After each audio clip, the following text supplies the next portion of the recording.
What's going on, my dudes? Today I'm gonna show you how to light like my boy, JB. 3, 2, 1. What we're trying to do here is create a community of filmmakers who actually go out and shoot in a world of people who just talk about it. So if that sounds like you, be sure to hit the subscribe button.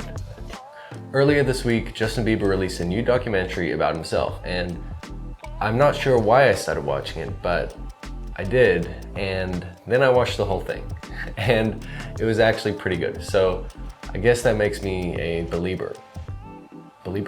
Now what stuck out to me the most was actually the lead interview. And normally talking headshots aren't very interesting, but the way this was shot really stood out to me. So I thought I would recreate the look myself and break it down for you guys. Now, it's not just the set that sells this look. The real sauce is what you can't see in the frame. So obviously they have the tube lights right here, give a great vibe and a little bit of kick right here, which is nice.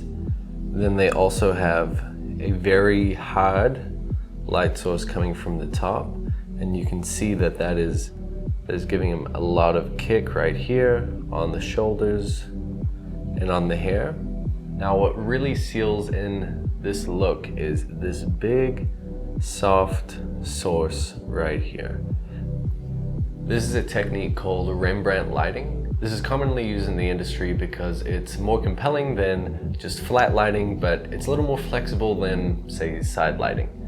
Before it was adopted into film, it was popularized by a painter in the 1600s called, well, it's commonly characterized by this little triangle right here called the Rembrandt triangle.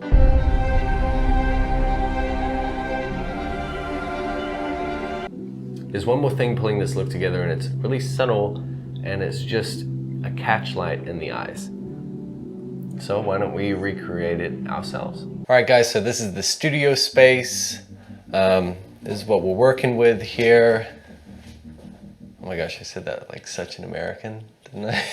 So this is the backdrop I made ahead of time. It's just some trellis from, you know, any woodworking store, and then I put a black backdrop behind that. That way it looks like it's just infinite depth behind it. Now the first thing I do when I normally get in a room like this is turn off any ceiling lights, and that's just because we don't want mixed light being mixed all over the place and not being really defined on its own. But I'm not going to turn it off right now because you guys have to be able to see me, but we'll turn them off a little later when we have a little more light in the room. The first light I'm going to turn on here is this ring light, and I'm using that as an eye light, and all an eye light really is just reflection in the eyes, because they say the eyes are the window to the soul, and a little reflection in the eye kind of makes it feel a little more like that. A window to the soul. That's what people say.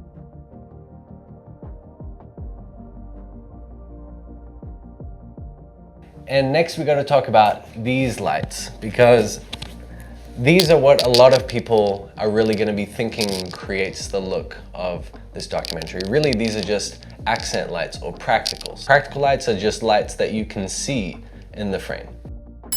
Now what makes these lights special is that they're only $7. And the reason that's so special is because a 4-foot light tube like this from Nanlite or Quasar Science or any other established options are going to be from $200 to $600. And these are super bright, super high CRI, and so cheap. You can get 24 of these for the price of one cheap Amazon C-stand. So we still don't have our final look yet, but you can kind of see it starting to come together just from the eye light and the backlights. So here we are.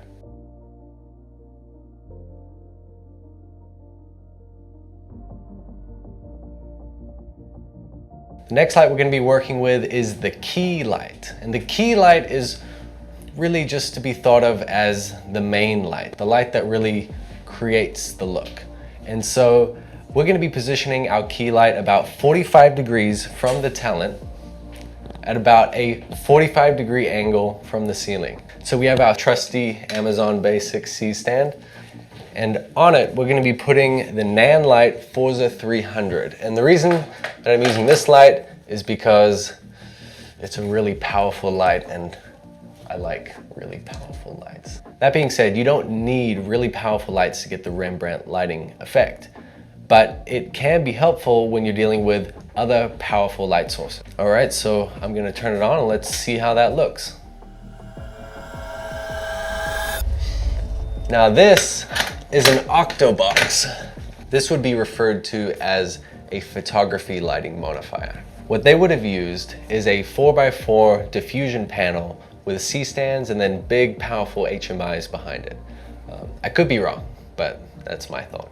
But this achieves the same effect by getting a really nice, soft, diffused light. Now, the way you can tell a cheap softbox from an expensive softbox is how difficult it is to put together. This is a very cheap softbox. Come on, get in. In Justin Bieber's look, there's not a lot of spill onto the background. It's mostly focused on him, even though it's soft. And this is achieved by using this. And this is a grid. And what this does is it takes the soft light and gives it directionality and stops it from spilling everywhere onto your background, onto the ceiling, all over the place. Now, as you can see, with all these pieces coming together, the look is almost there. The only problem now is that the back of my head and my shoulders, everything is kind of blending into the background and just kind of becoming mushy. So we need to define that edge. And with that, we're going to use an edge light. And what that's going to be is a very powerful light coming down from the top and really just separating me from the background. Now, what we're going to be using for our kick is the Aperture 120D Mark I, the original, the OG, and we're going to be mounting it up to our backdrop right here because I can. But you don't have to. You could put this on a C-stand or anything. Now, I'm working on a more permanent solution for mounting this on here, but for now, we have a very sketchy little dowel rod stapled to a piece of wood, and it's kind of falling out, but it'll get the job done. This is so dumb. And they say dropping out of college is a bad idea. Now it's looking a little soggy. It's not going exactly where I want it, so we're enlisting the help of this toilet paper roll to really give us the direction we're looking for. And look at that. Nice. And with that, we have a complete look.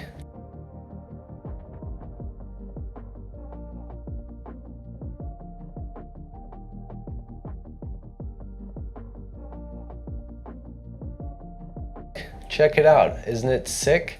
Now, thank you guys for tuning in on this one. I hope you enjoyed it. If you did, please hit that subscribe button, and a like really makes a difference. Now, if you are interested in these lights, I will have a link in the bottom of the description, but my next video, or one of my next videos, will be on these lights, and I'm gonna be using them in a real music video setting to really show you what they're capable of. And I'm gonna be doing a little bit more testing to really show you its full potential. So if you do wanna see that, be sure to stick around, and I'll see you in the next one.